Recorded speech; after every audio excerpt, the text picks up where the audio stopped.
Hi, my name is Tony Armour, And I'm Andrew Vela. and welcome to episode 1 of the Dallas Film and Creative Industries podcast. Here we are, Andrew. How's it going? Great. This is the first one. This is the first one, the No, first of many. numero uno. Numero uno. I wonder how many people and businesses start podcasts and then they get to episode 1, 2, 3, and then Mhm. they just never do another one ever Yeah. again. Yeah. So we got to set a minimum goal here Okay. on how many we're going to do before we get bored and Okay. stop. 1,000. 1,000? Okay. All right. That's a good goal. So stay tuned for the next 999 episodes Yep. after number 1,000 here. But for episode 1, this episode is a filmmaker's best friend, the Film Commission. So basically, we're telling all the filmmakers listening out there that we are your best friend. We are your best friend. Yeah. And so I guess the first question someone would ask is why? Why is the Film Commission a filmmaker's best friend? hmm And so, question, Tony Armour, Film Commissioner of the Dallas Film and Creative Industries Office. Tell me, what does a film commission do? Ah, What are the For- basics? yeah. So it's interesting. First off, when I introduce myself and I say that my job is film commissioner, now I have an extra long title: hmm film commissioner, director of creative industries. Like that. That's a long title. People look at me with sort of this blank look on their face, and I always have to say, yes, I know it sounds like a really cool job title. It sounds like a cool job, but you have no idea what I actually do. They're like, no, I really don't know what you do. I'm like, Yeah.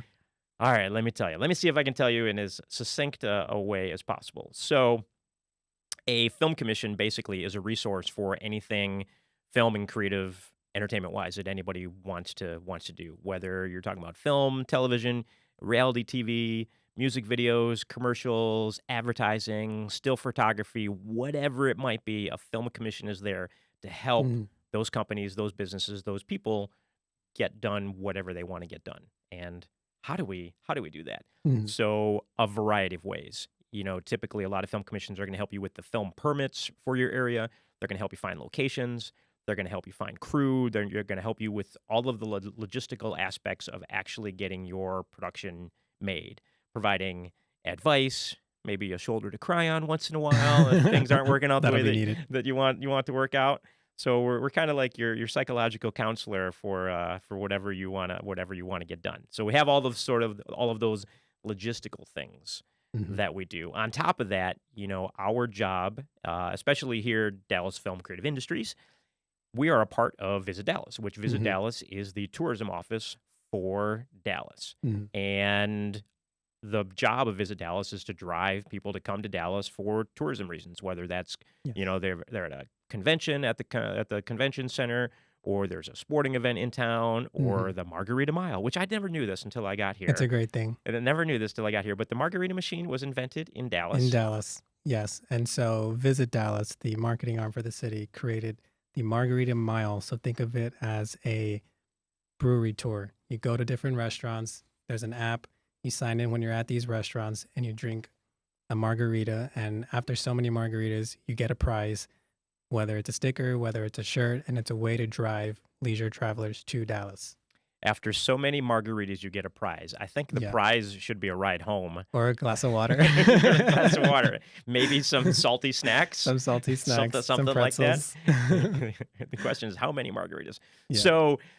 So a film commission, we're there to help with everything. But as a part of a tourism office and part of what a film commission does as well, whether you're even part of a economic development or a chamber of commerce or whatever else, is to bring production to your area. So our job is to Mhm. bring as much production to Dallas as humanly possible, as much as the city and the people here can manage. Because so many Mhm. people that work in the industry locally, they look to us to get them jobs, Yes. essentially. They're like, what are you doing to bring productions here so I Yeah. can, make a living, feed my family, and pay the mortgage, basically. Yep. That's a lot of pressure. Yeah. Yeah, and but there's a lot of great things happening here in Dallas currently right now, and Dallas, since it's a big commercial market for filming, a lot of our crew stays working because of the commercial market, and that also goes for some of the television shows that they're working on in town, and they don't usually. Sometimes they don't stay directly in Dallas; they'll go around the DFW area, and DFW in general is a huge hub right now. So And DFW, for anybody that's listening, doesn't know, Dallas-Fort Worth area. Yeah, It's a one large metroplex, as exactly. it's called here, the The metroplex. Metroplex, yeah. Yeah, and so I think the metroplex, DFW, is like the fourth largest in the country now, Mhm. something like that, Yeah. which is crazy. Where you got Mhm. LA, New New York, York, Chicago, Chicago, Dallas. Dallas. So that's pretty awesome. Yeah. So yeah, so part of what we do is branding and marketing in this area to get people here. And so some of that is going to film festivals and film trade shows and events like the European Film Market, Marché du Film, or a Sundance or a South by Mhm. Southwest. Where are the people that are making movies, making TV, Yep. making commercials that you can meet them basically and convince them to come here and shoot their stuff? And Yep. so we go there to do that. We'll do advertising in industry publications, a Movie Maker magazine, or a Screen International, social media. I think a big thing that, we're doing moving forward too are a lot of grassroots type Mhm. things. And those are the kind of things that Mhm. I have really enjoyed doing over the years. And Yeah. so I guess as a short bio intro for people who might be listening, I'm as of January Mhm. 2023 new to Dallas and new to January being 1, yes, yeah, 2023. exactly. Like right the beginning of January, new to this area as the film commissioner. And I come from St. Pete, Clearwater, Tampa Bay area where I've been the film commissioner for almost 9 years and Mhm. then been in the industry for over 20 years. Founded a film festival in Florida, the St. Petersburg, Clearwater area, we call it. Mhm. But the Sunscreen Film Festival in St. Pete, going into its 18th year in 2023. I've had my own production company where I've produced a variety of content, anything from music videos and commercials and feature films and documentaries and shorts and all of that kind of stuff for over 20 Mhm. years. Taught film as an adjunct professor, been involved in the finance and sales and distribution, and kind of had my hands in a little bit of all of it, as Mhm. I've kind of grown in this industry, and so I can kind of speak to a variety of Mhm. topics across a broad spectrum of what's going on. So that's all to be all of that to say, and you don't want to brag on yourself too much, but I'm somewhat Yeah. know what I'm talking about to a Yeah. certain extent, so it's okay to maybe take a little bit of advice from me if you feel like it. No, of course. And, you know, speaking to some of our partners in the area, I think having someone lead this commission who has that kind of background, who is a filmmaker, who is truly passionate about independent filmmakers, real independent filmmakers, it's very important to have that kind of person lead the film commission. So yeah, Yeah, and definitely. so, what we're excited to do are a lot of grassroots things, like I was Hmm. saying, like educational workshops. So we're going Yep. to put on free workshops for the community, and the goal is to also, film those, and then we'll put those on our YouTube channel and social media about, what does it really take to get your screenplay or your Hmm. idea made? How Yeah. how do you go about film finance and distribution? Yeah. We're going to do some great workshops in the music space too, Hmm. because there is such a great music scene in Yep. Dallas and in Texas. So a lot of things like that as we move forward. So, Andrew, why don't I'm doing a lot of talking here? Why don't you tell everyone, again, why a film commission is a Hmm. filmmaker's best friend? Why should it be the first phone call somebody makes Yeah. when they're looking to shoot someone, whether they're coming from out of town or whether they're Hmm. right here in the area? Yeah. So, like Tony just alluded to, you don't have to be coming out of town to access your film commission. You can be a local, and those are the people we definitely want to be talking to as well. The local filmmakers, commercials, productions, photographers, anybody holding a camera, really. And so, what we do on a day to day basis is, a film production reaches out to us or a music video, whatever it is, and they're looking for locations. Well, I'm usually the one behind the computer, helping them looking for locations or scouting locations with them or updating our location galleries and finding them the best locations they can that fits their production, whether it be hotels, whether it be a house, abandoned warehouse, or something like a farm. We're here to assist them find the locations, put them in contact, and get them shooting because that's the ultimate goal, right? To get them shooting. Another thing they reach out to us that we can help with is permitting. They want to know how to get permits, what's the timeline on getting a permit, how far in advance should they get a permit. Well, we work with the permitting office for the city and we make that process very easy for them. And then we report on what those permitting processes look like. And then, if they're a production company looking to hire a director, looking to hire a DP, anyone on the crew space, we also have a work page on our website that we can help publish those jobs and get crew working really. So everything you said there, two things Mm. stood out to me. One, your description of what you do. You are the guy in all of the movies Yeah. who's the tech guy now. Yeah. You're so Yeah. if anybody saw Spider-Man, No Way Home. No Way No Way Home, Home. Yeah, it's the last one, right? Yeah. yeah, Ned Lead says, "I'm the guy in the chair," Yeah. right? Yeah. So you are the guy in the Yeah. chair. You're the self-proclaimed guy in the chair. Yeah. And the other thing is, besides all of the great information about what what we can do and how we can help, is the words abandoned warehouse. Yeah. I don't know what it is about abandoned warehouses, Yeah. whether it was in Florida or here for the last 9, now going into 10 years. Hmm. Filmmakers absolutely love abandoned warehouses. Yes. Like, It's gritty, it's old, it's dirty, but it's awesome. yeah, you would think that the only thing that you need to have to be successful in an entire city is an entire city full of nothing but abandoned warehouses for filmmakers That's to shoot in. awesome. Like, Yeah, that's the best. like that's the goal, is like, that brand new gorgeous park Yeah. downtown, or that new building, or those wonderful parks, Modern what is it? Modern container homes. whatever it might be. We don't need any of that. Just build warehouses that can look like abandoned Yeah. warehouses for filmmakers to shoot in, and you'll Yeah. have more than enough for Yeah. to keep them happy. And there's a lot of great ones here in Dallas. Just saying. Definitely. I had a situation once when I was in Florida. One of the first things we had, all a group of women who were all competing for Miss Switzerland, and the photography team that was shooting them all across the area wanted to find like the sketchiest, worst parts of town possible Yes. to shoot this stuff. And my CEO at the time, who represented Visit St. Pete Clearwater, trying to promote the Mhm. destination beaches and beautiful and all this kind of stuff, he kind of freaked out a little bit. He's like, why are you taking them to these locations? We don't want to showcase that kind of stuff. And their answer was, but we don't have this in Switzerland. Yeah. We don't have bad areas Yeah. that look terrible in Switzerland. Yeah. So it looks great on camera. That's what we want. And so it's just interesting that it's that, everybody thinks you have to have like the brand new shiny kind of Mhm. thing, but people really like old, dirty, and gritty. Yeah. Yeah. And, even for a place like Switzerland, even though gorgeous mountains and green space, there's something that they don't have. Warehouses. Old, dirty, gritty, Old dirty warehouses. dirty warehouses. See, so they got to fly from Switzerland all the way here to Dallas, Yep. just to be able to get that. Yeah. And so speaking of some warehouses in Dallas, have you come across any interesting ones or any studios that look like warehouses? What a very nice segue Wow. that is. Natural. It's almost like that was written or something, which it wasn't. It was just It's just an kind of a idea. great segue.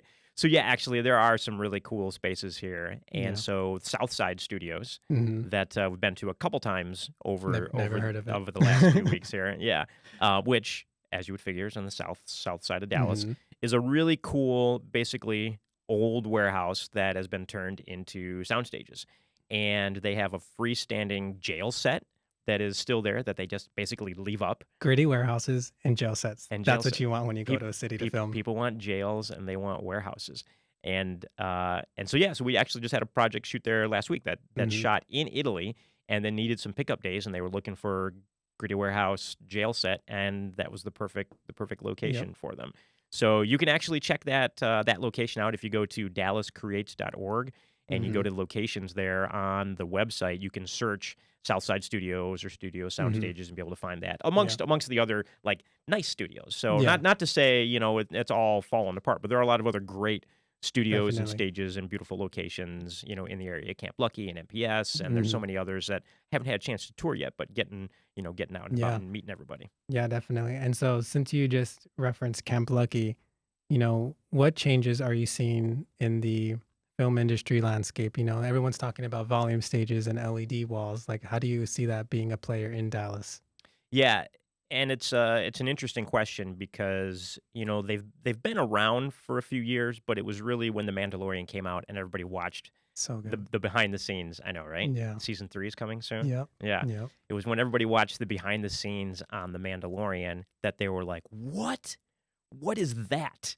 Yeah. The fact that they're using these LED walls instead Mhm. of green screen. And so for the audience who might be listening, who might not know what an LED volume is, we're going to explain that real quick.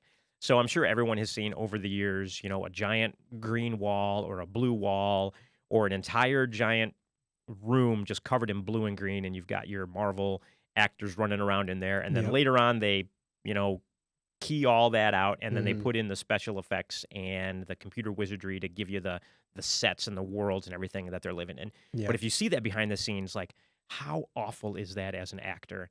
So you're literally just running around on giant blue stuff or green Yeah. stuff, like mind numbing, absolute like Yeah. horrible.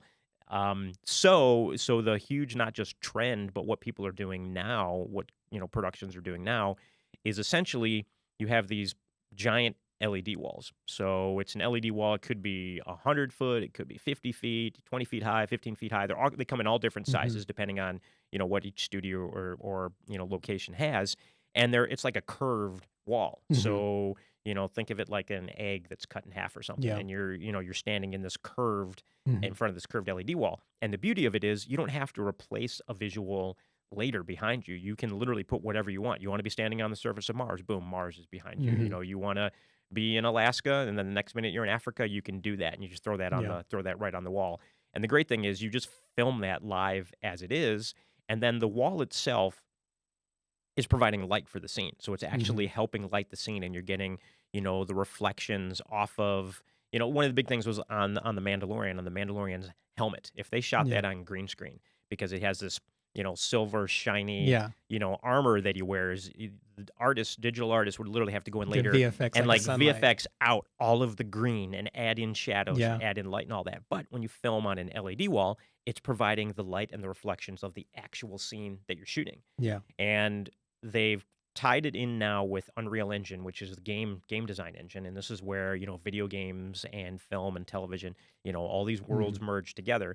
That technology syncs up with the camera so that whatever direction you move the camera, the background moves Mhm. with it, and you can create virtual environments, and you can create roads and planets and rooms and just warehouses or whatever you want to create within Yeah. that software, so that you can make the scene whatever you need to be. And it's really freeing production, everything from advertising, commercials, music Mhm. videos, on up to major feature films, to be able to do whatever they want to do without having to, go on location. Yeah. So, it can be good, and this can be good and bad for film commissions. So Mhm. if somebody wants the Dallas skyline in the background, well, guess what? They can put on an LED wall now. You don't have to go to Dallas to get Yeah. that Dallas skyline anymore, which is a great skyline, and everybody loves Yeah. Dallas's So, skyline. which is why people are still coming to Dallas to shoot the skyline. Exactly. So part of it then is, whatever area you're in, you want to have an LED wall, because it Mhm. is something that will attract productions to your area. And for the productions that are based there, it's going to make their, workflow and capability of doing so much more better. Mhm. And so right now we have just a couple in the Just a area. couple, yeah. And Camp Lucky is probably the one with the biggest one in town, Yeah. and they've already shot a short film on there, I believe, and they're working towards shooting feature films on their LED wall. So that's something that's coming down the pipeline, and I mean the wall is there. It is Yeah. beautiful. And It's a so sight to behold. and that's one of the things that I'd like to work on as well, is what can we do to get more and Mhm. bigger Yeah, of those bigger. LEDs here, Yeah, so you can really do more. And I think, within, I say 10 years, it could be even less than that. less. Every 5, 7 years, whatever it is, every little two-person production company, two buddies or, Mhm. friends that start a production company, a lot of times they rent a little space and they paint a wall green, and Yeah. that's their thing. Well, now every single little company like that, on up to the big companies, is going to have an LED Mhm. wall, and they're going to have that instead of that green screen or whatever. And Mhm. so the technology is moving so quickly, and it's becoming so accessible, that really now is the time to get in on the ground Mhm. floor and start utilizing that. Because really the biggest challenge isn't necessarily getting the wall, Operating it's it. operating it, having the Yeah. people that know how to use it. Yeah. And it's so new, so there's not a ton of people that know how to fully use it yet. So, and I don't know if you watched House of the Dragon. Of course. Yeah, they used it like on a lot of their scenes, and it's so good. Yeah. Yeah. No, Yeah, it's absolutely. it's amazing. And that's the thing. A lot of times people will ask, especially, maybe if somebody's in high school or they're in Hmm. college and they want to figure out where to move or what to do to really get their start in the industry. And a couple of things is like, one, if you learn Unreal Engine, learn, virtual technology Yeah, and how to work in that environment, you will have a job. And those yeah, are pretty good paying jobs coming, Hmm. coming right out of school. Yeah. Um, it just depends on if you want to be, on the tech side of it. But the tech side is that's still filmmaking. That's still being creative. There's still so much that you can do Hmm. with that. That's a big part of it. Yeah. And hence our name, Creative Industries. You can go from playing a game to learning the engine that builds the game to now using that engine to work on film sets. So like there's this merge of the creative industries that's happening, and it's a great time to be part of a film commission and having productions coming to town because there's a lot of things happening in the creative industries, especially in Dallas. So Yeah, absolutely. When it used to be there was such a barrier to entry to get started to doing things. It's like if you didn't have the money to have a film camera, even a hmm 16 millimeter camera, and then to buy the film and then to shoot and then to process, it was very expensive to be able to make something, even a short film. Famously, we want to talk about Texans doing good things. The classic story of Robert Rodriguez with El hmm Mariachi that he spent hmm $5,000, I think, making that film, hmm and that was in the early '90s. yeah, And then that goes on and it plays Sundance, and then of course, his career, skyrockets from there. But had to cobble together the money to shoot on film or Clerks. Clerks, Kevin hmm Smith. I yeah, think they shot all that on 16 yeah, millimeter, black and white, because black and white was cheaper than shooting on yeah, color. Well, now every single person has a film studio in their pocket. yep, There's no excuse for yeah, someone who to want to shoot something. You don't need a professional camera. You literally have a 4K camera exactly. that's better than what filmmakers were Yeah, using getting into Sundance 30 years ago in your pocket now. yeah. And so, speaking on Sundance, now that Sundance is just over, have you kept up with any of the films or anything that's premiered at the festival? A little bit. Hmm. But a couple of things that I do know Oh yeah. are that Dallas actually had a great presence at Sundance this Oh year. wow. And yes, Tell me more. and has won some awards. Why don't you tell me? Why don't you tell Yeah. me, Andrew? So, if you don't know, the Slam Dance Film Festival happens at the tail end of Sundance Film Festival, and there's a short film that we're very excited to share that won the Narrative Jury Prize at Slam Dance. It's called The Sidewalk Artist, and you should check it out. They released their trailer. Um, their Instagram name is Watch Owl. It's kind of like saying Watch Ale, WATCHALE. Look them up. The trailer is there. It's a DFW shot film, mostly in Dallas, and it premiered at the Slam Dance Festival. So, Yeah, and Slam Dance, for those that may not know, Slam Dance takes place same time as Sundance Film Festival. mhm, And it was really started some 25 years ago or so because, everybody saw Sundance as this impossible beast you couldn't get into and mhm, super exclusive. And they're like, well, you know what? We're going to give up and coming filmmakers an opportunity here. And so Slam Dance has now built this reputation as an amazing festival of discovering talent. And they really, really have discovered a lot of talent over the years. And it's a great festival. I actually enjoy attending Slam Dance more than Sundance mhm, when I go mhm. on the occasions that I do go. Yeah, I've But never been to Sundance, but judging by everyone who does go, I don't know if I can brave the weather for that long as a Texan, it's being cold. in 0 degrees or negative for that long, walking around. Well, you know what? I can barely manage Texas weather coming from Florida. I'm like, what's happening here? And for the listeners who aren't from Texas, it's currently 50 degrees outside. So, Which that's not bad. That's not yeah, like I did grow up in Ohio where it yes. can get really cold. I was a little embarrassed when I said, "Oh, hey, Tony, did you see it was snowing the other day?" And you looked at the video I showed you that you were like, "Well, I grew up in Ohio, so." And the video was like just flurries Just coming flurries. down. I was like, Yeah. well, that's not really snow. Yeah. Snow is like when you have to shovel, a foot of snow Yeah. out of the way to get out of your driveway. Yeah. But it's why I lived in Florida and now live in Texas, so Yeah. that I don't have to do that. Hmm. So great place to live and work as a filmmaker or any other industry that you want. Exactly. And speaking of great place to work, Dallas was just named as one of the top destinations for living and working as a movie maker in 2023. That's right. So, not only By Movie Maker by magazine. Movie Maker magazine. So not only should you come and shoot your film here, just move here and shoot films here. It's easier that way. Man, you would think that this podcast is like in Dallas, made for Dallas, by Dallas. So By the Film by Commission. the Film Commission. We are going to shamelessly promote Dallas throughout this. Hopefully, Yes. you'll get a little bit more, and it's not just like shilling for Dallas the entire time. But hopefully, it's a little educational, a little entertaining at the same Yes. time. But it is technically our jobs Yes. to promote Dallas as well. So we're going to Yes. talk about how awesome it is here. Yeah. There are a lot of other awesome areas around the country for Mhm. film and everything as well. And I think, part of it and part of the reason maybe people don't hear about Dallas so much over the years is that whole state incentive thing, because Yes. people always, that's first question.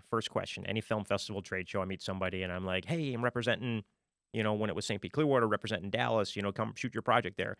What's your film incentive? That's the Mhm. first question that they ask. Fortunately, state of Texas does have an incentive program, which is Yes. great, Mhm. but it's not an awesome program. Mhm. It could be better. I know we're working on that. There are some organizations throughout the state that are definitely working on that, so we're hoping that gets improved Yeah. a little bit. But I think there are some advantages that are offset, even though you may not Mhm. have that really super robust incentive. Yeah. And part of that is that it's just a film friendly Yeah. area. And the other thing I would add too about Dallas and filming here is that there are so many pockets of neighborhoods and so many areas around the city that have their own unique look to it. You're not going to come to Dallas and go to Deep Ellum and find the same exact thing in Bishop or the Design District or in Uptown. If you want to make a film in Dallas that looks like New York, you can do that here. If you want to make a film in Dallas that looks like Greenwich Village, you can do that here. In LA, you can do that here.